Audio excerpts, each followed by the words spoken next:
বন্ধুরা আমরা আজকে আলোচনা করব একটা কম্প্রেসর কিভাবে কানেকশন করতে হয়। এই কম্প্রেসর মূলত ফ্রিজে ব্যবহার করা হয়। এটি ফ্রিজের জন্য কম্প্রেসর খুবই একটা গুরুত্বপূর্ণ ডিভাইস। এটাকে ফ্রিজের সিস্টেমের হৃৎপিণ্ডও বলা হয়। তো কম্প্রেসরের কাজ হলো একটা লো প্রেশার বাতাসটাকে হাই প্রেশার করা। যখন এটা ফ্রিজে ব্যবহৃত হয় সেখানে লো প্রেশার গ্যাসটাকে টেনে সে হাই প্রেশারের মাধ্যমে ব্যবহার করা হয়।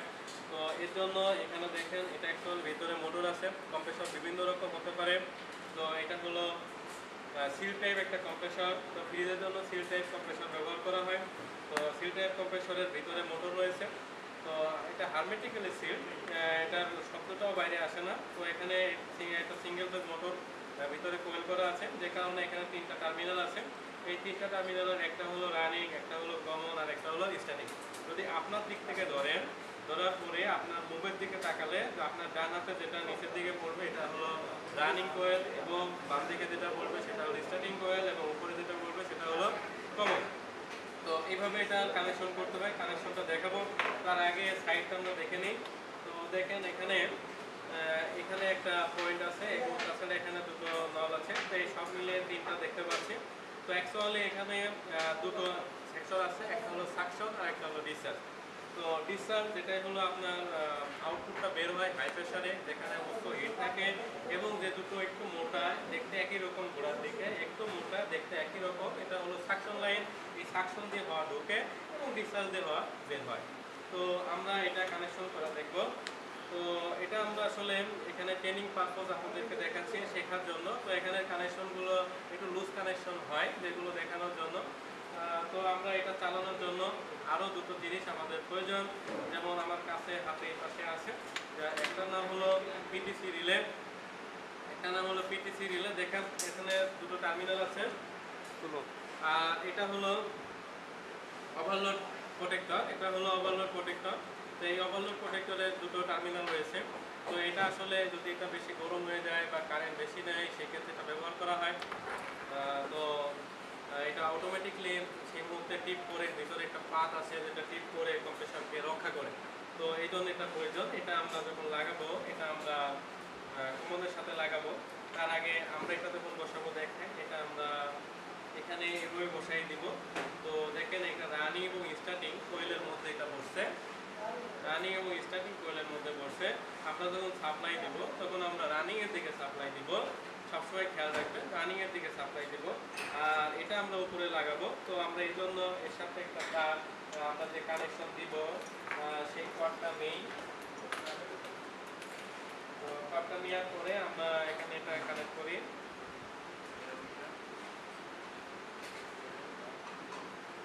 বলছি বন্ধুরা, আমরা এখানে অবশ্যই এটা শেখার জন্য করছি। তো সেক্ষেত্রে আমি এটা লুজ কানেকশন করে দেখাচ্ছি।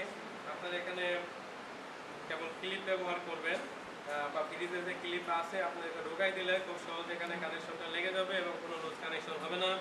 আপনার ফ্রিজটা ভালো থাকবে। আমি যেভাবে করছি এভাবে করার দরকার নাই। এটা দেখানোর জন্য, শেখার জন্য, আপনি প্র্যাকটিসের জন্য এভাবে করতে পারেন। তো দেখেন আমরা এখানে এটা লাগাই দিচ্ছি। তো আমি ওভারলোড প্রোটেক্টরটা লাগাই দিলাম কমনের সাথে, এটা একটা নিউট্রালটা লাগাই দিচ্ছি।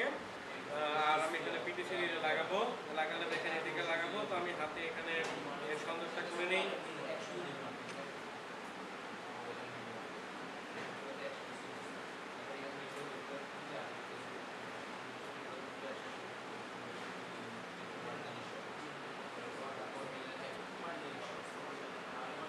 তো আমি সংযোগটা করলাম, এখন আমি লাগাই দিলাম।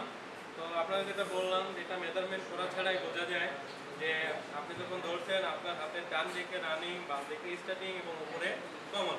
এটা মনে রাখলে আপনি পারবেন। তাছাড়া আমি আপনাদেরকে মেজারমেন্টও শিখাবো, সেটা অন্য একটা ভিডিওতে আপনারা দেখতে পারবেন। তো আমি এটাকে এখন কানেকশন করছি, এটাকে আমরা রান করব।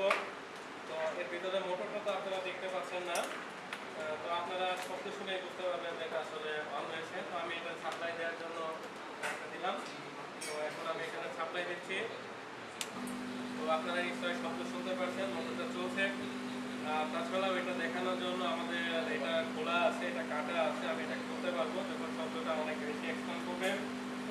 তার আগে আমি একটা ক্লিপন মিটার নিয়ে রাখছি। তো আপনারা নিশ্চয়ই জানেন এই ক্লিপন মিটারের সাহায্যে কারেন্ট, ভোল্টেজ মাপা যায়। তো ক্লিপন মিটারের সুবিধা, এটা খুব সহজেই কারেন্ট মাপা যায়, এসি কারেন্ট। তো আমরা এর সাহায্যে এটা কী পরিমাণ কারেন্ট নিচ্ছে সেটাকে মেজারমেন্ট করব। এই জন্য আমরা এখানে এটা 200 এম্পিয়ারে দিয়ে রাখছি, কারণ এর এম্পিয়ার অনেক কম, এই কারণে কম রেঞ্জে সিলেক্ট করে রাখছি। তো আমি এখানে এটা কারেন্টটা দেখি। তো আপনারা মনে হয় ডিসপ্লে দেখতে পাচ্ছেন, তো সেখানে দেখেন দেওয়া আছে 1.440, একটু ওঠানামা করছে। তো 1.40 এম্পিয়ার এখানে আসছে। তো এখন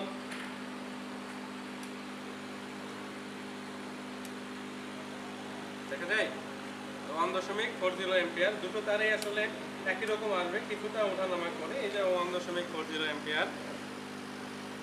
তো এখন যদি আমি এটা ঢাকনাটা খুলি, এটা আসলে খোলা আছে, আপনার ওইগুলো টানলে খুলবে না, এটা খোলা আছে। তো অনেক শব্দ দেখেন। তো এখানে যে সাকশনটা, এখানে হওয়াটা বের হয় এই পাশ দিয়ে, এটা গরম আসলে, এটা হাত দিলে এটা গরম, আর এই পাশে হওয়াটা ঢুকে। আমি এখানে হাত দিচ্ছি, আপনারা এক মুহূর্তে হাত দিবেন না, আপনারা আরও জানার পরে হাত দিবেন। তো দেখেন আমি হাত দিলে এটা সাউন্ডটা বন্ধ হয়ে যাবে, আসলে এটা আমার আঙুলটাকে চেপে ধরছে। তো আসলে আমার আঙুল থেকে হওয়া টানতে চাচ্ছে, কিন্তু আসলে তো হওয়া বন্ধ হয়ে গেছে। তো দেখেন আমার আঙুলে একটা দাগ হয়ে গেছে। আসলে এটা কোনো ব্যথার জন্য না, এমনিতে আসলে নরম কামড়ায়। তো এই যে এখানে হওয়াটা বন্ধ হয়ে গেলো বলে সাউন্ডটা শোনা যাচ্ছে না। তো যখন এই কভারটা লাগিয়ে দেওয়া হয়, তখন বাইরের হওয়াটা আর ভিতরে ঢুকতে পারে না, এই সাউন্ডটা বাইরে বের হয় না। এই জন্য এটা হারমেটিক্যালি সিলড একটা কম্প্রেসর, যার সাউন্ড আমরা বুঝি না। তো অ্যাকচুয়ালি ভিতরে এটা খোলা থাকলে সাউন্ড অবশ্যই হবে। তো আমরা এটাকে, তো এই ফ্রিজের সাথে একটা ক্যাপাসিটর লাগানো যায়, কম্প্রেসরের সাথে ক্যাপাসিটর লাগানো যায়। আপনাদের বাসার ফ্রিজেও আপনারা লাগাইতে পারবেন। তো আমি একটা ক্যাপাসিটর লাগানো আপনাদেরকে শেখাই। এটা খুবই সহজ, যে আমি ক্যাপাসিটরের সাথে দুটো তার লাগিয়ে নিয়েছি।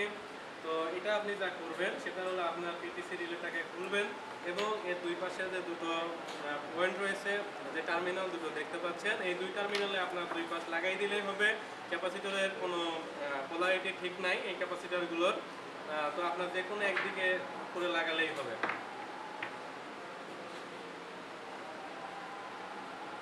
তো আমি লাগাই,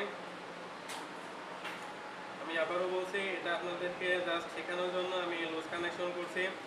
তো আপনারা যখন করবেন সেখানে অবশ্যই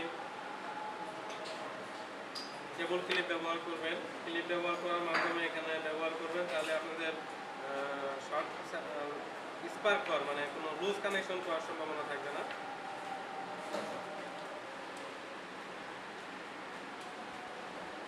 তো আমি ক্যাপাসিটরটা পিটিসি রিলের দুপাশে দিয়ে দিলাম। এটাকে পিটিসি না বলে আপনি পটেনশিয়াল রিলেও বলতে পারেন, পটেনশিয়াল রিলে। তো আমি এবার বসিয়ে দিলাম, দেখেন আগের মতোই আছে। ফেসটাতে এদিকে গেছে রানিং কোয়েলের সাথে, আর ক্যাপাসিটর মধ্যে স্টার্টিং কোয়েলের সাথে আছে। তো আমরা এটাকে আবার রান করব এবং তার এম্পিয়ারটা মেপে দেখবো। আপনারা নিশ্চয়ই মনে রাখছেন যে আগে এম্পিয়ার ছিল 1.40। তো এখন দেখি আমরা এম্পিয়ারটা কত নেয়। আমরা মিটারটা সেই রেঞ্জেই আছে, আমরা মিটারটা এখানে স্থাপন করলাম। এই মুহূর্তে 0, কারণ আমার প্লাগটা অফ আছে। আমি প্লাগটাকে অন করব, এরপরে আমার কম্প্রেসর অন হবে। আমি প্লাগটাকে অন করছি। তো এখানে বেশি না কমলেও দেখেন এখানে 1.17 বা 1.5 এম্পিয়ার এখানে দেখাচ্ছে, অর্থাৎ আগের তুলনায় অনেকটাই কম। তো এটা যদি এম্পিয়ার কমে, তাহলে একটা কম্প্রেসর হিট কম হয়, এটা বেশি টেকসই হয়, তাছাড়া আপনাদের বৈদ্যুতিক বিলটাও কিছুটা সাশ্রয় হয়। তো আমি এই জন্য এখানে ক্যাপাসিটরটা লাগানো দেখালাম। তো আরও আমি অনেক ভিডিও দেখানোর ইচ্ছা আছে, আপনারা আমার চ্যানেল থেকে অন্য ভিডিও আপনারা দেখতে পারবেন। আর যদি আমার এই ভিডিওটা আপনাদেরকে ভালো লেগে থাকে, অবশ্যই আমার চ্যানেলে